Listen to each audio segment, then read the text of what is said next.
बिस्मिल्लाहिर्रहमानिर्रहीम, अस्सलाम वालेकुम और खुशाबदीद। आप एक्सप्रेसो देख रहे हैं। ये जुम्मतुल मुबारक की खूबसूरत सी सुबह है और मैं हूं इमरान हसन और मैं हूं अर्मिला हसन। वैसे लाहौर को पता नहीं क्या हो गया, सुबह सुबह इतनी मतलब बहुत ज्यादा फॉग थी। और जब मैं सुबह भी आई, इनफैक्ट अभी भी कुछ देर पहले हमारी कॉलीग आई तो हमने उनसे पूछा तो वो यही बता रही थी कि अभी भी धुंध है। तो पता नहीं धुंध है या स्मॉग है, नॉट श्योर अबाउट इट। मुझे लग रहा है धुंध है, चूंकि थोड़ी सी ठंड का एलिमेंट भी उसके अंदर मौजूद है। औस बहुत ज्यादा मौजूद है और औस के ऊपर हम आजकल नजर इसलिए ज्यादा रखे हुए हैं क्योंकि मैचेस हो रहे हैं। मैचेस में बड़ा इंपॉर्टेंट रोल प्ले करती है। खैर, इससे पहले कि हम आगे बढ़े, हम आपको बताएंगे नए चाइनीज साल के हवाले से जिसका आगाज हुआ चाहता है 12 फरवरी को। और इस साल की सबसे इंपॉर्टेंट बात है कि चीनियों को इससे उम्मीदें बहुत ज्यादा वाबस्ता हैं। और सिर्फ ये चीन में नहीं है, दीगर जो कुछ एशियाई रियासतें हैं जिसमें जापान भी शामिल है, कोरिया भी है, उनको भी बड़ी उम्मीदें वाबस्ता है क्योंकि पिछला साल बड़ा वर्स्ट साल उन्होंने चूहे का साल था पिछला वाला और उसमें भी उनको बड़ी उम्मीदें थी। और कोविड-19 आया था और उसके बाद जो सिचुएशन थी वो हम सबके सामने है। तो चीनी इस बार भी एक्साइटेड है, लेकिन वही होप कि ये साल वाकई बेहतर हो हम सबके लिए और इस कोरोना से। बिल्कुल, और इस साल को बैल का साल यानी कि ईयर ऑफ ऑक्स करार दिया गया है। उम्मीद ये की जा रही है कि शायद ये पहले से बेहतर साल होगा। हम तमाम अपनी चीनी बरादरी और जो भी लोग जिनका ये साल जिसका आगाज है, जिसका न्यू ईयर सिंस वो मनाते हैं, हम उन सबको मुबारकबाद भी पेश करते हैं और उम्मीद करते हैं कि दुनिया में इस नए साल के साथ भी बेहतरी आए और जो इस वक्त कुछ जवाल के और बीमारी के बादल हैं वो छट जाएं दुनिया से। इस पॉजिटिव मैसेज के साथ ही आज का दिन और आज का प्रोग्राम भी शुरू कर रहे हैं। आपको पता है चीनी अपना जो नया साल है वो बहुत बेहतरीन अंदाज में मनाते हैं। वैसे हमें लगता था कि नया साल हम भी मनाते हैं, हम पटाखे फोड़ते हैं। हाँ, ईद त्योहार होता है तो ही हम अपने नाराज रिश्तेदारों को मनाते हैं, लेकिन चीनी भी ये काम हम भी न्यू ईयर नाइट पे और शब बारात पे पटाखे फोड़ते हैं और अपने नाराज रिश्तेदारों को मनाते हैं। सिर्फ पाकिस्तान में कल्चर नहीं, चीनी भी ये काम करते हैं। उनके रिश्तेदार भी नाराज, हमारे रिश्तेदारों को हम मनाते हैं नए साल में। हाँ, मना लेते हैं, मतलब ऐसी भी तो बात पता नहीं कब मनाते, मानते नहीं हमारे रिश्तेदार। हमारे रिश्तेदारों की खास बात है, एक दिन इस पे हम तफसील से बात करेंगे, डिटेल बात करेंगे। लेकिन उसके साथ साथ जी शो में बहुत कुछ है आज यूजुअल। आज हमारे पास सेगमेंट्स भी हैं और हमारे कुछ ऐसे एक्सक्लूसिव सेगमेंट्स भी आज के शो का हिस्सा बनने वाले हैं। लेकिन सबसे पहले हम शो का आगाज करेंगे आज की हेडलाइंस। ओपन बैलेटिंग न हुई तो ओपोजिशन रोएगी। खुफिया बैलेट में हमेशा हुकूमत को ही फायदा होता है, वजीर आज़म इमरान खान। नवाज शरीफ का मौलाना फजलुर रहमान को टेलीफोन, सेनेट इलेक्शन में जामे हिकमत अमली के तहत हिस्सा लेने पर इत्तेफाक।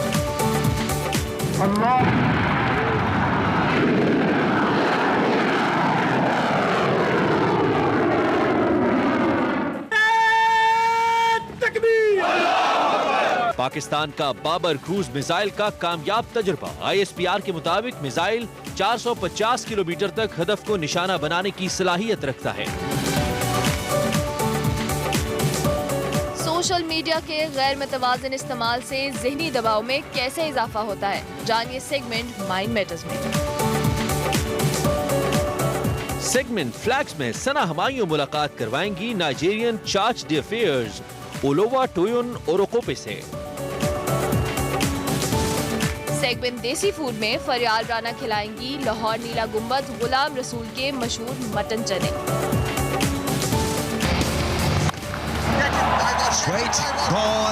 और पाकिस्तान ने पहले T20 में जनूबी अफ्रीका को 3 रन से शिकस्त देकर सीरीज में 1-0 से बढ़तरी हासिल कर ली।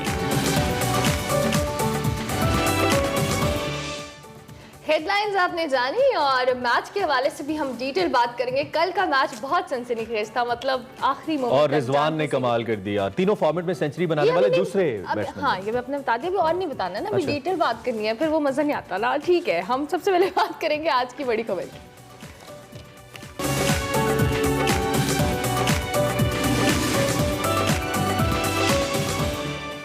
सेनेट इलेक्शन सबसे बड़ी खबर, और उसमें क्या हो रहा है, क्या जोड़ तोड़ है, क्या सियासत है, यही तो सबसे बड़ी खबर है। 11 मार्च को 52 सेनेटर्स रिटायर्ड हो रहे हैं और उनकी जगह इंतखाब के लिए इलेक्शन कमीशन ने शेड्यूल जारी कर दिया है, जिसके तहत सेनेट की 48 नशिस्तों के लिए इलेक्शन होगी और 3 मार्च को कौमी और 4 सूबाई असम्बलियों में पोलिंग की जाएगी। सेनेट इलेक्शन के लिए तमाम सियासी जमातें इस वक्त एक्टिव नजर आती हैं। बिल्कुल, उम्मीदवारों को शॉर्टलिस्ट किया जा रहा है। तहरीक इंसाफ के पार्लिमानी बोर्ड का इजलास हुआ। जराये के मुताबिक इजलास में शिबली फराज एक बार फिर सेनेट सेनेटर बनाने की सिफारिश की गई है उनको, और टेक्नोक्रेट के लिए हफीज शेख, खवातीन में सानिया निश्तर और डॉक्टर जरका, जबकि इत्तेहाद जमात से कामिल अली आगा को शॉर्ट लिस्ट किया गया है। और बात करें वज़ीर आज़म इमरान खान की, उन्होंने दो टोक अल्फाज में वाज़ेह किया है कि सरमायादारों और जागीरदारों को टिकट देने की रवायत खत्म करेंगे।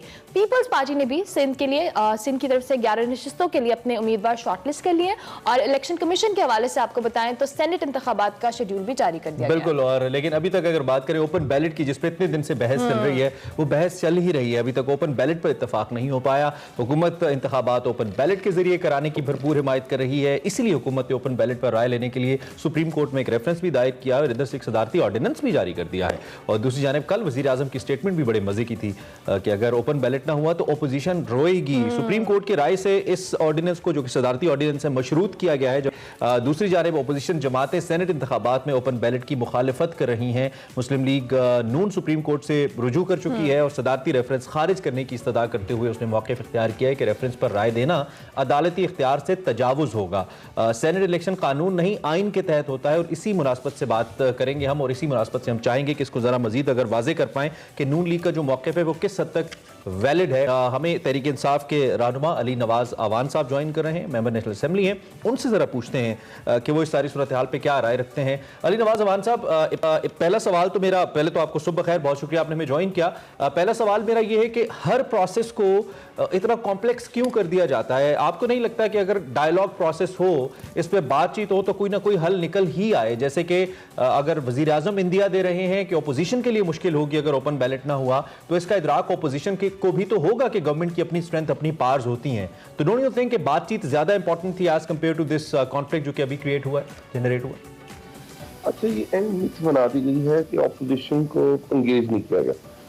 ऑपोजिशन को एक नहीं, मुतअद्दिद बार कोशिश की गई उनको एंगेज किया जा सके। स्पीकर साहब के नीचे स्पीकर साहब का फोरम को यूज किया गया। फिर हमने एक 3 रुकनी एक बनाया था बोर्ड, उनसे उन्होंने कोशिश की, उनको इनकार हुआ। और उसके बाद हम कह क्या रहे हैं? हम कह ये रहे हैं कि आपने जो काम 2006 में अपने COD में कहा था, और आपने शेख नंबर 23 में ये चीज कही थी कि हम ओपन बैलेट के थ्रू सेनेट इलेक्शंस कराएंगे, दोनों बड़ी पार्टीज की बात कर रहा हूँ। फिर इस चीज को नवाज शरीफ साहब ने 2015 में रिपीट किया था, और इसके लिए स्पेशल कमेटीज भी बनाई थी, और अपने कुछ अरेस्टूज को भी उसके अंदर रखा था कि हम किस तरह सेनेट इलेक्शन ओपन बैलेट से करा सकते हैं। और उस वक्त प्राइम मिनिस्टर इमरान खान साहब ने इस इकदाम को नवाज शरीफ से बड़ा सराहा था और कहा था ये वाकई बहुत अच्छा काम हो जा रहा है। देखिए, ये एवोल्यूशनरी प्रोसेस है। अब जब अमेरिका की आप जमहूरियत को देखते हैं, आप इंग्लिस्तान की जमहूरियत को देखते हैं, क्योंकि हम इंग्लिस्तान को ज्यादा काउंट इसलिए करते हैं कि हम वेस्टमिनिस्टर सिस्टम को फॉलो करते हैं। तो एवोल्यूशनरी प्रोसेस है। क्वीन एक दफा बहुत पावरफुल होती थी, आज सिर्फ सेरेमोनियल होके रह गई है बाय द टाइम। इसी तरह अब जब लोग आगे की तरफ चलते हैं, जमहूरियत सिस्टम है वो अपने आप को ट्रांसपेरेंट करता है, और इंसान ये चाहता है कि निजाम ऐसा हो जाए जिसकी वजह से किसी पे कोई एलिगेशंस भी लगते हो तो ना लगे। मैं अभी ये बात नहीं कर रहा कि मंडी कैसे लगती है, कौन किसको पैसे देता है, कि अगर किसी ये बात आपकी अली नवाज साहब बिल्कुल दुरुस्त है, ये बात आपकी दुरुस्त है जो आप कर रहे हैं, और हम इसकी तायद करते हैं कि हॉर्स ट्रेडिंग नहीं होनी चाहिए।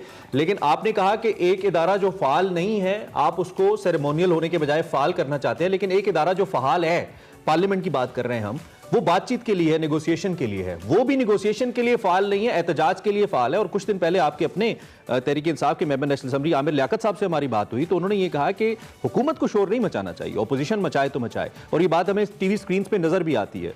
तो इस कल्चर को कैसे खत्म करें? कम से कम पॉलिटिक्स हो, लेकिन तसल्ली की पॉलिटिक्स हो, बातचीत की पॉलिटिक्स हो। अब मेरी देखिए आपने अवाम को सच बताना। देखिए, आपके इधर ये नहीं लिखा जाना चाहिए कि हर चीज में मुनाफकत हो रही है। हाँ, ये पहली दफा देखें पूरे रीजन में, मैं साउथ ईस्ट रीजन की बात कर रहा हूँ, मैं एशिया की बात कर रहा हूँ एक्चुअली, और वो ये क्या है कि एक पार्टी इमर्ज होके आई है जिस पूरे रीजन में 2 पार्टी सिस्टम था। उस 2 पार्टी सिस्टम को एक पार्टी ने ब्रेक किया है। वो गैर रवायती सियासत करके आई है, रवायती सियासत करके नहीं आई। पर अभी अगर आप ये एक्सपेक्ट करते हैं कि वो वही वाली सियासत करेगी जो पहले एक शेवा रहा है, इस रीजन के अंदर सियासत का, तो लोगों ने उसको इस चीज का वोट नहीं दिया। हमें वोट दिया गया है कि आपने निजाम को ठीक करना है, आपने निजाम को ट्रांसपेरेंट करना है। अगर मैं बैठ के वही करूं कि मैंने 18वीं तरमीम पास करनी है और बातचीत के जरिए ही हल होते हैं मसाइल, और वो बातचीत क्या है, कुछ दो कि आप इसी टर्म में वजीर आजम बन सकते हैं और मैं आपको पूरी पावर 15 मिनिस्ट्रीज और 18 डिवीजन सूबों को डिवॉल्व कर दूं, और ये भी ना सोचूं कि इससे मुल्क को क्या असर पड़ेगा। आज देखें पाकिस्तान को जो एग्रीकल्चर के मसाइल हैं, अगर उसमें अगर एक सबसे बड़ा, अगर मैं कहूँ कि क्या वजह हुई कि इतने बड़े मसाइल पाकिस्तान आज फेस कर रहा है, तो 18वीं तरमीम थी। आज जो आप कराची बैठे हुए हो, आटे का जो रेट कराची में महंगा और बाकी पंजाब में वो सस्ता है, उसकी सबसे बड़ी वजह ये है वो डिवॉल्व सब्जेक्ट और सिंध उसने रिलीज नहीं कर रहा। तो बात करने का मकसद ये है कि आपने अपना मौकफ रखना है, मौकफ रखना है। ठीक हो गया। नवाज साहब, अगर हम तहरीक इंसाफ के हवाले से बात करें, किन किन उम्मीदवारों को शॉर्टलिस्ट किया गया, किन के हवाले से अपडेट्स हैं आपके पास? ये सिर्फ प्राइम मिनिस्टर इमरान खान साहब को पता है कि एक पार्लियामेंट्री बोर्ड बना दिया गया है। और एक चीज का मैं आपको ये कर सकता हूँ कि जब भी नाम सामने आएंगे तो आप एक दफा फिर कहेंगे कि प्राइम मिनिस्टर इमरान खान ने किसी की सिफारिश नहीं मानी। प्राइम मिनिस्टर इमरान खान ने वो मेरिट पे फैसले किए हैं जो बनते हैं और जो पीटीआई से एक्सपेक्ट किए जाते हैं। ठीक है, चलें वो तो देख लेंगे। अब मुख्तसरन ये भी बता दीजिए, आपने कहा कि सियासत कुछ लोग कुछ दो का नाम है जो हम नहीं करते, लेकिन अनफॉर्चुनेटली एमक्यूएम के खिलाफ आप इलेक्शन लड़े थे कराची में, लेकिन वो आपके इत्तेहादी हैं, ये तो करना ही पड़ता है। पीएमएलक्यू के साथ भी ऐसा ही मामला है। खैर, आप कुछ कह रहे हैं अली हसन? हाँ जी, मैं कोशिश कर रहा हूँ। जी, असल मुझे आपकी आवाज नहीं आ रही, बोलिए। नहीं, नो इश्यूज। हम देखें ना, हम कुछ चीजें याद रख लेते हैं और कुछ चीजों को भूल जाते हैं। अब मसला ये है कि अब ये वो एमक्यूएम किसने सबसे पहले आवाज उठाई एमक्यूएम के खिलाफ? बानी एमक्यूएम अल्ताफ हुसैन के खिलाफ। किसने कहा ये कातिल है? किसने कहा ये बत्ता माफिया है? किसने कहा कि ये कराची को, हैदराबाद को, जो अर्बन सेंटर्स हैं सिंध के, तो उसको इन्होंने यरगमाल बनाया हो? तो प्राइम मिनिस्टर इमरान खान। चलें, तो अभी अब आखिर में ठीक है, अब गॉट द पॉइंट। और इसमें यस, इमरान खान साहब ने आवाज उठाई थी, इसमें कोई हमें मालूम है। आखिर में ये बता दीजिए कि अब आपके लिए ये सफर जो पीडीएम का एहतजाज है, एक जानिब जी, एक जानिब पीडीएम का एहतजाज है, दूसरी जानिब सेनेट इलेक्शन है। लेकिन सेनेट इलेक्शन पहले कल मौलाना फजलुर रहमान और नवाज शरीफ साहब का टेलीफोनिक राब्ता भी हुआ है, तो हुकूमत की क्या स्ट्रैटेजी होगी अब आगे? देखिए, फिर हम तो ये चाह रहे थे जिसका जो राइट है उसको वो मिले, जिसकी पार्टीज के एमपीज हैं उनको उतने ही प्रोपोर्शनेट में सीटें मिलनी चाहिए सेनेट में। पर आपके सामने दे डोंट वांट टू, उनके दिमाग में ये है कि शायद एमपीज इनके नाराज होंगे, हमारे ज्यादा वोट हो जाएंगे। देखिए, ये टेम्परेरी फेज होता है, इसमें से निकल। यही तो लोग देख रहे हैं, जिस चीज को लोगों ने रद्द किया है सियासत के अंदर, कि फिर वही पहले एक दूसरे को जो गालियां देते हैं, फिर जब जैसे इनका स्टेक एक जैसा होता है दोबारा मिल जाते हैं। ये वही फजलुर रहमान साहब हैं जो एक जमाने में कहते थे औरत की जो हुक्मरानी है वो नाजायज है। वो यही फजलुर रहमान साहब हैं जो नवाज शरीफ को चोर कहा करते थे। अगर आज वो एक साथ बैठे हैं तो लोग ये देख रहे हैं ना वो क्यों बैठे हैं, क्योंकि उनका स्टेक एक है। चलें अली नवाज साहब, करना चाहते हैं। ठीक है, चलें, बहुत शुक्रिया आपने अल सुबह हमें ज्वाइन किया और हमारे कुछ सख्त सवाल भी बर्दाश्त किए। Very much for coming and wish you all the best. जो भी सामने आता है, फिल वक्त तो ये कि हमें पहले लगता था कि शायद बायकॉट हो जाएगा, अपोजिशन जमातें आएंगी नहीं, इलेक्शन होंगे नहीं, लेकिन इलेक्शन हो रहे हैं, अपोजिशन जमातें आ गई हैं मैदान में। लेकिन एक द बेस्ट पार्ट है हुकूमत is so chill about it. उनको कोई बजाय तो लगता है कि कोई फर्क नहीं यही तो अपोजिशन कहती है कि ये चिल किस लिए है, यही तो सवाल है। इस पे बात करते रहेंगे। ब्रेक हमने लेनी है, ब्रेक के बाद आते हैं और लिखते हैं।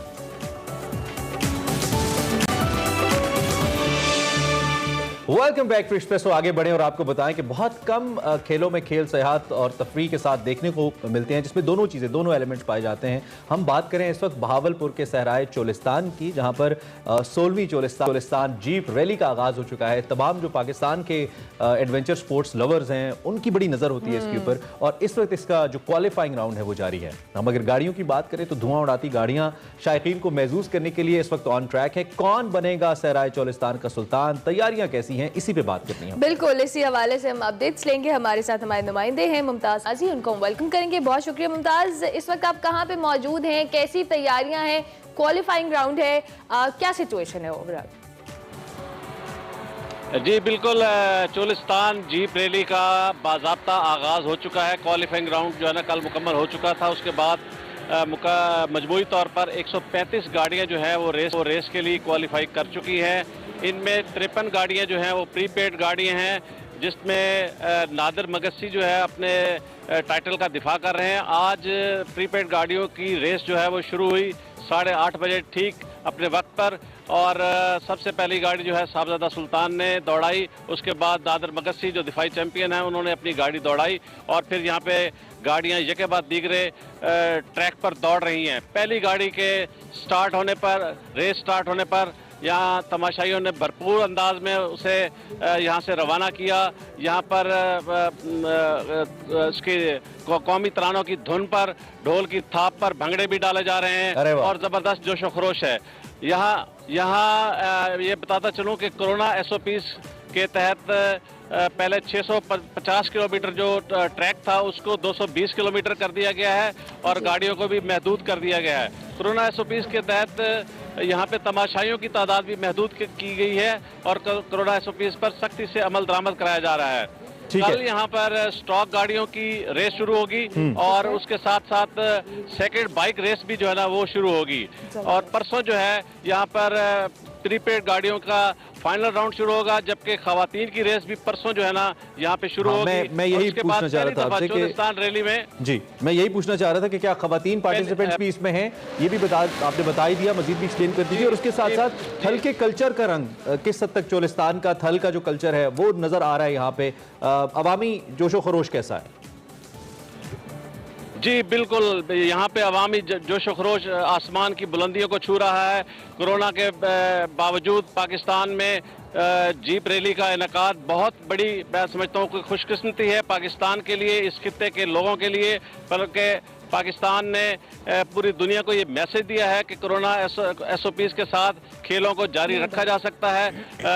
भावलपुर के चोलिस्तान में जहां जीप रैली हो रही है, वहां मैं ये भी बताता चलूं कि मुल्तान में इंटरनेशनल स्क्वाश टूर्नामेंट हो रहा है, लाहौर में क्रिकेट का मैचेस हो रहे हैं, और ये एक मैसेज है पूरी दुनिया के लिए कि पाकिस्तान सैरो सहात के लिए और खेलों के लिए एक बहुत ही जबरदस्त मुल्क है, और पाकिस्तान की कारकर्दगी पूरी दुनिया में इस वक्त उसको सराहा जा रहा है। यहाँ पर रवायती अच्छा मुमताज खान साहब, आपके पीछे जो व्यू है इस हवाले से भी बताइएगा। यहाँ पे बाकायदा क्या गाड़ियाँ आपको, हमें तो प्रॉपर्ली उस तरह से नजर नहीं आ रही, अगर आप थोड़ा सा कैमरा को रोटेट करके हमें पैन करके दिखा दे कि यहाँ पे क्या मनाजिर है, तो हमारे देखने वाले भी उससे महसूस हो जाएंगे। जी बिल्कुल, मैं अपने कैमरामैन से कहूंगा कि वो आपको गाड़ियां दौड़ने स्टार्टिंग पॉइंट और उसके इर्द गिर्द खड़े हुए तमाशाई और सिक्योरिटी के इंतजामात, और यहाँ पर ज़बरदस्त किस्म का जो साउंड सिस्टम पर कौमी तराने और धुनें चलाई जा रही हैं, ढोल की थाप पर यहाँ के रवायती रक्स पेश किए जा रहे हैं। यहाँ पर तमाशाइयों को महदूद तादाद में तो इजाज़त दी गई है, लेकिन वो तमाशाई भी जोशो खरोश उनका इतना ज़बरदस्त है कि वो जब भी गाड़ी दौड़ती है तो उसे पुरजोश अंदाज में जो है ना रवाना। तो मुमताज, चूंकि कोविड का नारों की गूंज के साथ, ठीक है, कोविड का आपने जिक्र भी किया, ये स्टार्टिंग पॉइंट हम देख भी रहे हैं इस वक्त, एक्सक्लूसिव मनाजिर हमारे पास है जो आप दिखा रहे हैं हमें। यहाँ पे मेडिकल कैंप भी लगाया गया है खुदा न खास्ता किसी इमरजेंसी की सूरत में। जी बिल्कुल, यहाँ पे तमाम किस्म के इंतजाम किए गए हैं, मेडिकल कैंप्स लगाए गए हैं, स्टॉल्स लगाए गए हैं, खाने पीने की चीज़ों के स्टॉल्स लगाए गए हैं। इसके अलावा पेट्रोल और जो स्पेयर पार्ट और जो गाड़ियों के अगर कोई ख़राब हो जाए तो उसके लिए वर्कशॉप्स और मोबाइल वर्कशॉप्स के इंतजाम भी किए गए हैं। यहाँ पे ये बताता चलूँ कि इस चोलिस्तान जीप रैली में इस दफ़ा जो नई बात है वो ये है कि पैराग्लाइडर जो है उनका भी मुकाबला होगा। परसों इतवार के दिन यहाँ पैराग्लाइडर्स के मुकाबले होंगे, जिसमें तकरीबन 10 के करीब पैराग्लाइडर जो है ना हिस्सा ले रहे हैं, जबकि खवातीन के मुकाबले भी परसों होंगे, जिसमें तुष्ना पटेल जो है वो अपने टाइटल खवातीन के मुकाबले भी होंगे, पैराग्लाइडिंग भी होगी और मुकाबले शुरू हो चुके हैं। इस हवाले से आप हमें अपडेट कर रहे थे मुमताज खान। 16वीं चोलिस्तान रैली जो है जीप रैली, उसके हवाले से हमने आपको अपडेट दी, और अभी हमें एक ब्रेक लेनी है। ब्रेक के बाद हाजिर होंगे, stay tuned to espresso.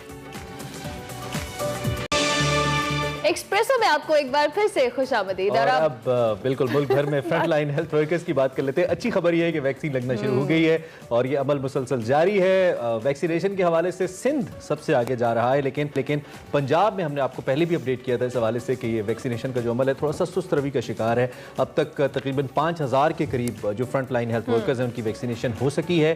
Front line health workers की हम अगर बात करें तो वैक्सीनेशन के बाद दूसरे मरहले में 65 साल और इससे ज़ायद उम्र वाले बुजुर्ग शहरियों की वैक्सीन उनको वैक्सीन लगाई जाएगी और ये बात हमने उस दिन अपने शो में बिल्कुल डिस्कस की थी। और वफाकी वजीर जो है असद उमर साहब, उनके मुताबिक दूसरे मरहले के लिए आइंदा हफ्ते से रजिस्ट्रेशन का अमल शुरू हो जाएगा और रजिस्टर्ड अफराद को कोरोना वैक्सीनेशन मार्च में लगना शुरू हो जाएगी। साथ साथ असद उमर साहब ने इस बात का भी शिकवा किया कि वैक्सीनेशन की जो वज़ा करदा तरीकाकार है उस पर मुकम्मल तौर पर अमल दरामद नहीं हो रहा और बाद स्टेक होल्डर्स जो हैं जो तरीकाकार बताया गया उसकी खिलाफ वर्जी करें। बिल्कुल, उन्होंने सूबों के हवाले से हिदायत कर दी है कि वो वैक्सीनेशन के तरीकाकार पर मुकम्मल अमल करें।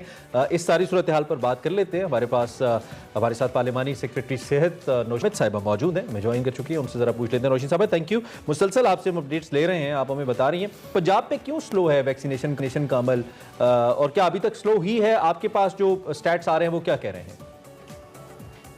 जी, इनिशियली वाकई थोड़ा सा स्लो है। इसकी 2-3 वजूहात आप कह सकते हैं। एक तो चूंकि मैंने खुद भी कुछ वैक्सीनेशन सेंटर्स विजिट किए तो थोड़ी सी हेजिटेंसी भी मुझे महसूस हुई। जो हमारे हेल्थ केयर वर्कर्स हैं कि वो लगवाना तो चाहते हैं पर वो थोड़ा सा वेट करना चाहते हैं। तकरीबन हर वैक्सीनेशन सेंटर पे जैसे 100 के करीब रजिस्टर्ड डेली की प्रोविजन रखी गई है कि वो रजिस्टर्ड वर्कर्स आए और अपनी वैक्सीनेशन करवाएं। तो अभी तक वहां पर जो अटेंडेंस है वो 40-45% के करीब मुझे नजर आई।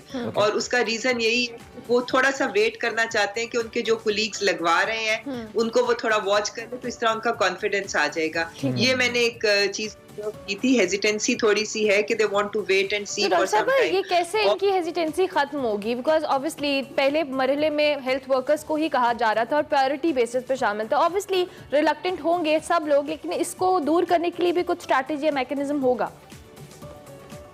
जी देखिए, इसके लिए डेफिनेटली जैसे जैसे लोगों को लग रही है तो लोगों का कॉन्फिडेंस बिल्ड होगा। जिन लोगों को लगी है जब वो उनको देखेंगे 1 हफ्ता 2 हफ्ता उनको नजर आएगा कि उससे फायदा ही हुआ है, उनको किसी किस्म का कोई एडवर्स रिएक्शन नहीं है, कोई नुकसान नहीं है, तो लोग खुद ब खुद सामने आएंगे और लगवाना चाहेंगे। तो ये मेरा ख्याल है 2-1 हफ्ते में अभी तो ये प्रोसेस शुरू हुआ है। लोगों का कॉन्फिडेंस जैसे ही बिल्ड होगा, ये हमारा नंबर था, उनको नजर आएगा कि उससे फायदा ही हुआ है, उनको किसी किस्म का कोई एडवर्स रिएक्शन नहीं है, कोई नुकसान नहीं है, तो लोग खुद ब खुद सामने आएंगे और लगवाना चाहेंगे। तो ये मेरा ख्याल है 2-1 हफ्ते में अभी तो ये प्रोसेस शुरू हुआ है। लोगों का कॉन्फिडेंस जैसे ही बिल्ड होगा, ये हमारा नंबर्स जो हैं वो इम्प्रूव करना शुरू हो जाएंगे। और दूसरा ये थोड़ा सा इशू आ रहा था जिसको महल उनको इन्फॉर्म कर दिया गया है, क्योंकि जिन लोगों को लगनी होती है, जौन सी डेट होती है, वो नादरा के जरिए एक मैसेज उनको जाता है कि आपका फलाना सेक्टर और फलानी डेट है तो आप वहां पर आ जाएं। तो वो उसमें थोड़े से हिकअप्स आ रहे थे, उसको भी नोट कर लिया गया और उसको एड्रेस किया जा रहा है। तो इंशाल्लाह वो भी मैं समझती हूँ कि ये सब चीजें स्मूथ रनिंग में आ जाएंगी थोड़े से। एक तो ये कि इसको हम कब तक इंप्रूव कर जाएंगे ये भी बता दीजिएगा। दूसरा ये कि हम सेकंड फेज में जब जा रहे हैं तो 65 इयर्स प्लस के जो हमारे पाकिस्तानी शहरी हैं उनको आप फोकस कर रहे हैं कि उनको पहले वैक्सीनेशन उनकी की जाए। तो इसके लिए भी क्या मैकेनिज्म यही रहेगा या इस मौजूदा तजुर्बे से आपकी कुछ फाइंडिंग्स हैं और उसमें कुछ तब्दीली लाई जाएगी when it comes to the common people? जी नहीं, सिस्टम तो यही, क्योंकि देखें ये एनसीओसी ने एक बड़ा शफाफ और एक बड़ा इफेक्टिव सिस्टम जो नेशनल इम्यूनाइजेशन मैनेजमेंट सिस्टम है वो बनाया है। और ये डाटा जो है ये डायरेक्टली कनेक्टेड होगा नादरा के साथ, क्योंकि ये जब आपने पूरी पॉपुलेशन को कवर करना है तो आपके पास रिकॉर्ड होना चाहिए कि कौन सी पॉपुलेशन कवर हो गई है, इंडिविजुअल्स का रिकॉर्ड आपके पास होना चाहिए। तो इसलिए ये एक बहुत प्रोविंसेस के साथ और तमाम स्टेक होल्डर्स और तमाम एक्सपर्ट्स के साथ बैठकर ये एक जो निम्स बनाया गया नेशनल इम्यूनाइजेशन मैनेजमेंट सिस्टम है, समझती हूँ कि ये बहुत एक इफेक्टिव सिस्टम है कि जिसके जरिए रजिस्ट्रेशन भी होगी और डाटा भी मेंटेन होगा नादरा के साथ। और उसके अलावा जो इन लोगों को इन्फॉर्म करना है, ये 1166 की जो दी गई है हेल्पलाइन, इसके जरिए पहले होगी और फिर इसी के जरिए जो है वो उनको पता भी चलेगा कि उनके सेंटर्स कौन से हैं डेट है। ठीक है डॉक्टर साहब, बहुत शुक्रिया। जी डॉक्टर साहब, बहुत शुक्रिया, आपने हमें ज्वाइन इस अहम मौजू पे हमसे बात की। डॉक्टर नौशीन हामिद साहिबा हमारे साथ मौजूद थे, तहरीक इंसाफ से इनका ताल्लुक है और पार्लिमानी सेक्रेटरी हेल्थ भी हैं। और अब गवर्नमेंट को डेफिनेटली कोशिश करनी चाहिए कि कुछ ऐसा मैकेनिज्म आए कि दूर दराज इलाकों तक ये वैक्सीन पहुंचे, जैसे कि अभी यूनिसेफ कर रहा है ऑस्ट्रेलियन एड के साथ मिलकर एक प्रोजेक्ट, उसके कुछ विजुअल्स भी हमारे पास है जिसमें कुछ ऐसे ड्रोन्स बनाए गए हैं जो कि 240 किलोमीटर फी घंटा की रफ्तार से मुख्तलिफ दूर दराज इलाकों में, खासतौर पे जो अफ्रीकन एरियाज हैं उन तक इस टेम्परेचर को मेंटेन करते हुए वैक्सीन के और ये विजुअल्स भी आप देख सकते हैं टीवी स्क्रीन पर, जिस तरह से ड्रोन के साथ उन्होंने इस मैकेनिज्म को बनाया है कि जिन इलाकों में रसाई पॉसिबल नहीं है, एज अर्ली एज पॉसिबल इनको ड्रोन्स के जरिए वैक्सीन को ट्रांसफर किया जाए। और बिल्कुल ये वर्ल्ड इकोनॉमिक फोरम, WHO, ये बड़े इदारे हैं जो कि इन प्रोजेक्ट्स को देख रहे हैं। बड़े अच्छे ये इनिशिएटिव्स हैं, वक्त के साथ साथ देने होंगे, हमें भी इस जानिब जाना होगा, इस पर बात करते रहेंगे। ये रहा ब्रेक के बाद आप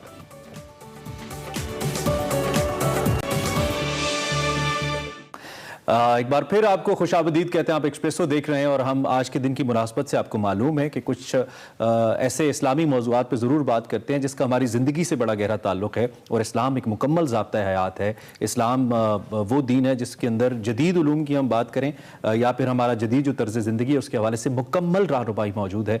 तो इन्हीं मौज़ूआत को लेकर हम आपके सामने आते हैं। कोरोना के हवाले से आपको मालूम है पिछले कुछ अरसे में बहुत ज़्यादा जिक्र भी है, बहुत ज़्यादा लोग इससे मुतासिर भी हुए, जामबख्श भी हुए। अब कोरोना की वैक्सीन की बात हो रही है तो हमने ये सोचा कि हम क्यों ना इस अहम मौजू पे, इस नाजुक मौजू पे बात करें। कोरोना की वैक्सीन की मौजूदगी और इसका बनाया जाना इंसानियत के लिए एक बहुत बड़ा तोहफा है और किसी रहमत से कम नहीं है। इस बड़ी वबा के आने के बाद जिससे लाखों अफराद इस जहान फ़ानी से चले गए। अल्लामा इमरान बशीर साहब हमारे साथ मौजूद हैं, आप इनको जानते हैं, हमारे सेगमेंट में उसका मुकम्मल मुस्तकिल ही हिस्सा है तकरीबन ये। अल्लामा साहब थैंक यू वेरी मच, आप हमारे साथ मौजूद हैं। एक तो हमें ये कोरोना वैक्सीन का आ जाना कितनी बड़ी रहमत का बायस है, चूँकि सारी बात है दवा और शिफा वबा के अंदर उससे बड़ी कोई उम्मीद, उससे बेहतर कुछ हो नहीं सकता। और जो इसकी डेवलपमेंट के ऊपर काम कर रहे हैं उनकी कितनी बड़ी खिदमत है ये इंसानियत के लिए, इसको कैसे देखते हैं आप? सबसे पहली बात तो ये बिस्मिल्लाहिर्रहमानिर्रहीम, यकीनन वो लोग काबिल सद एहतराम है, मैं उनको सलाम पेश करता हूँ कि जो इंसानियत को बचाने के लिए बड़ी देर से लगे हुए थे कि किस तरीके से इस वबा पर काबू पाया जाए और उसके लिए उन्होंने आखिरकार अल्हम्दुलिल्लाह अल्लाह ने उनको कामयाब किया और वैक्सीनेशन तैयार की। अल्लाह ताला उनको इसकी जज़ा दे। और ये हदीस पाक से साबित है कि अल्लाह के महबूब सल्लल्लाहु अलैहि वसल्लम ने फरमाया कि कोई बीमारी ऐसी नहीं जिसका अल्लाह ने इलाज ना उतारा हो। जैसे आपने फरमाया किसी रहमत से कम नहीं, तो अल्लाह ने जो इलाज, वो चाहे किसी मुस्लिम के ज़रिए से इलाज दरियाफ्त हो जाए, चाहे वो गैर मुस्लिम के ज़रिए से, वो है अल्लाह की तरफ से बहुत बड़ी रहमत। और इसका इस्तेमाल करना यकीनन अल्लाह के महबूब सल्लल्लाहु अलैहि वसल्लम ने फरमाया कि अपनी जान बचाना ये अल्लाह ने चूँकि एक अमानत दी है तो इसको बचाना फ़र्ज़ है। ये नहीं कि हम अपनी मर्ज़ी से जैसे पैसे को इस्तेमाल करने की इजाज़त नहीं, ऐसे इस बॉडी को भी एक चीज़ आ गई, अवेयरनेस अल्लाह ने दे दी है, फिर उसमें हम गफलत और सुस्ती करते हैं तो इसकी इजाज़त नहीं। इसके ऊपर मैं एक वाक़या अर्ज़ करना चाहूँगा, उसकी रोशनी से हमें ये चीज़ साबित होगी कि कितनी अहमियत दी गई है जान को। अल्लाह के महबूब सल्लल्लाहु अलैहि वसल्लम जब तशरीफ़ ले गए मदीना मुनव्वरा तो इमरान भाई वहाँ पर सहाबा की जोड़ियाँ बनाई, एक मुहाजिर एक अंसार। तो सैयदना सलमान फ़ारसी रज़ी अल्लाह तआला की जो जोड़ी बनाई गई वो सैयदना अबू दरदा रज़ी अल्लाह तआला के साथ। दोपहर का वक्त था, उनके लिए खाना रख के तशरीफ़ ले जाने लगे तो कहा किधर जा रहे हो? कहा जी अनस्साइम, मैं रोज़े से हूँ। कहा इधर बैठो, अफ्तर माइया, मेरे साथ बैठ के इफ्तार करो। उनका रोज़ा तोड़वाया, नफली रोज़ा था। अच्छा, नफिल रोज़ा मेहमान के लिए आप तोड़ सकते हैं, ठीक, उसकी खुशी के लिए तोड़ दिया, खाना खिलाया। रात का जब वक्त हुआ तो बिस्तर उनके लिए बिछाया और तशरीफ़ ले जाने लगे। कहा किधर जा रहे हैं? कहा जी अज़हब लिकई अतहज्जत, मैं तहज्जुद पढ़ने के लिए जा रहा हूँ। तो फिर मैं नम माइया, चुप करके इधर बिस्तर बिछाओ और सो जाओ मेरे साथ। अब थोड़ी देर के तो वो लेटे, फिर उसके बाद उठे, फिर तशरीफ़ ले जाने लगे तो फिर उनको पकड़ा, किधर जा रहे हो? कहा जी तहज्जुद पढ़ने के लिए। कहा सो जाओ, मैं तुम्हें आखिरी वक्त में उठा दूंगा। आखिरी वक्त जब तहज्जुद का रह गया तो उठाया उनको, ख़ुद भी तहज्जुद पढ़ी, उन्होंने भी पढ़ी। उसके बाद बिठा के 5 नसीहतें फरमाई। और 5 नसीहतें यूँ समझें कि खाली इस्लाम का नहीं, तमाम अदियान का खुलासा। ठीक। पहली बात फरमाई इन्ना लिरब्बिका अलैका हक़, तुम्हारे रब के तुम्हारे ऊपर कुछ हुकूक हैं। असल में ये इस नसीहत से पहले बता दूं कि रोज़ा क्यों तोड़वाया और रात की तहज्जुद क्यों छुड़वाई कि वो रोज़े रख रख के इतने ज़ईफ़ और नहीफ़ हो चुके थे कि बहुत दुबले हो चुके थे। ठीक। तो रोज़ा तोड़वा दिया। रात की नींद की कमी की वजह से भी सेहत उनकी मुतासर हो चुकी थी, तहज्जुद छुड़वा दी। और फिर 5 नसीहतें फरमाई, इन्ना लिरब्बिका अलैका हक, तुम्हारे रब के तुम्हारे ऊपर कुछ हुकूक हैं। इन्ना लिनफ्सिका अलैका हक, तुम्हारी जान के तुम्हारे ऊपर कुछ हुकूक हैं। व इन्ना लिज़ौरिका, फिर ख़ास तौर पर नींद की तरफ, इन्ना लिआइनैका अलैका हक, तुम्हारी आँखों के। व इन्ना लिज़ौजतिका अलैका हक, तुम्हारी बीवी के बच्चों के हुकूक हैं। व इन्ना लिज़ौरिका अलैका हक, जो मेहमान आ रहे हैं उनके कुछ हुकूक हैं। व आतिकुल्लज़ी हक़्क़िन हक़ का, जो जिसका हक बनता उसको दो। तो वो उनकी तबीयत पे बोझ था, जाके अल्लाह के महबूब अलैहिस्सलाम से बताया कि ये मेरे साथ कल से मामला हो रहा है। तो आपने मुस्कुराते फरमाया सदक़ सलमान, सलमान ने जो कुछ किया बिल्कुल सही किया, सच फरमाया और सही किया। गुजारिश है कि हमारे अंदर आमतौर पर पोलियो के कतरों का मामला आया तो मैं पूछने लगा था जी, मुझे अल्लाह ने दिल में डाल दी। पोलियो के कतरे के मामला आए तो उसमें प्रोपेगेंडा शुरू हो गए कि भाई जो ये इस्तेमाल करेगा उसमें ये मर्ज पैदा हो जाएंगे, ये मसाइल पैदा हो जाएंगे। खुदारा इन प्रोपेगेंडों की तरफ मत जाएं। देखें, जो भी हमारे लिए कुछ कोशिश मेहनत कर रहा है उसका हमारे ऊपर एहसान है। और हदीस पाक में आता है मन लम यशकुरिन्नास लम यशकुरिल्लाह, जो लोगों का शुक्र अदा नहीं कर सकता वो अल्लाह का शुक्र कैसे अदा करेगा। तो उनका एहसान है हमारे ऊपर, बजाय इसका उनका शुक्रिया अदा करें, उनके लिए दुआएं करें, उल्टा हम कह रहे हैं कि ये साजिश है। इसमें जो मगरिब का फैक्टर है कि मगरिब से चूंकि ये दवा आ रही है या चीन से आ रही है, तो उसको लोग ज़्यादा सीरियसली लेते हैं कि चूंकि इसमें मगरिब इन्वॉल्व है, इसमें मगरिब का हिस्सा है, तो हम इसको क्यों कर इस्तेमाल करें। और इसमें माजरत के साथ हमारा मजहबी तबका ज़्यादा रिजिड है, ज़्यादा सख्त है इस मामले में। ये जो आप पोलियो की भी बात कर रहे हैं, ये इवन पॉपुलेशन ग्रोथ की हम बात करते हैं, बहबूद आबादी के हवाले से, आबादी का बढ़ना, उस पर भी। तो ये लोगों को कैसे समझाया जाए कि इससे हम निकलें। और जिस तरह कि आपने रसूलुल्लाह सल्लल्लाहु अलैहि वसल्लम के हवाले से बताया कि वो तालीमात कुछ और हैं और हम किसी और तरीके से ले रहे हैं। देखिए, गैर मुस्लिम, पहली बात तो ये है कि बदगुमानी से मना किया गया कि ये ऐसे कर रहा होगा, ये हराम है। जब तक आपको इल्म ना हो बदगुमानी मना है, पहली बात। दूसरी बात यह है कि अल्लाह के महबूब सल्लल्लाहु अलैहि वसल्लम की ज़िंदगी में कई तरह के फ़वायद गैर मुस्लिमों से लिए गए। मिसाल के तौर पर बदर के मौके पर जो कैदी पकड़े गए उनसे कौन सी तालीम बच्चों को दिलवाई गई? वो दीन की तालीम थी। ठीक। ऐसे ही उस वक़्त के कई अतिब्बा थे, तबीब थे, डॉक्टर थे उस वक़्त के, गैर मुस्लिम थे, उनसे फ़ायदा उठाया गया। यहूदियों से अल्लाह के महबूब सल्लल्लाहु अलैहि वसल्लम ने कर्ज तक लिया, मामलात किए, कारोबार के किए। तो दीन इतना, आप जो कह रहे हैं ना कि दीनी तबके में नहीं इमरान भाई, जहाँ पर भी मैं इस बात को थोड़ा इस तरह बयान करूँगा, दीनी तबके में नहीं, आम तौर पर होता यूँ है कि दीन का बाज़ दफ़ा एक आदमी नाम लेकर उस तरह दीन को पेश करता है कि जो दीन होता नहीं है। मिसाल के तौर पर हमारे मुआशरे में बहुत ज्यादा हो चुका है। जी जी, वो एक आदमी से कहा कि खीर खानी है आफा जी, आफा जी कहने खीर कहती होंगी है, कहता चिट्टे रंग दी, कहता चिट्टे रंग।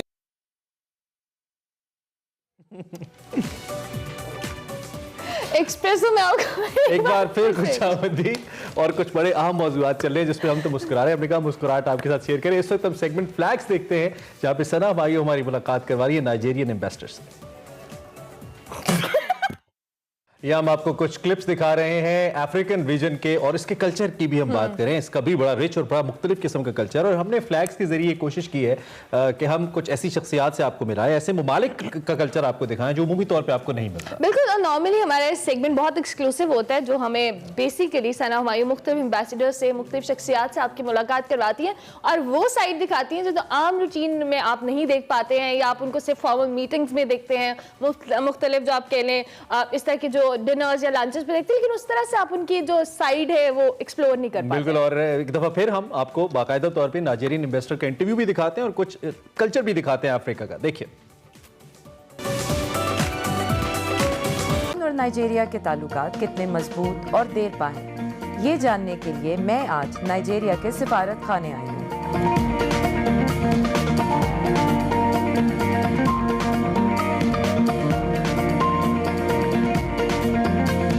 अस्सलामुअलैकुम, दिस इज सना हुमायूं और फ्लैग्स की एक और एक्साइटिंग एपिसोड में आपको वेलकम कहती हूँ। मैं आज मौजूद हूँ नाइजीरियन एम्बेसी में, जहाँ पर मैं आपकी मुलाकात करवा रही हूँ Oluwatoyin Orupe, chargé d'affaires, Nigeria. Hello and good afternoon. Hello, how are you?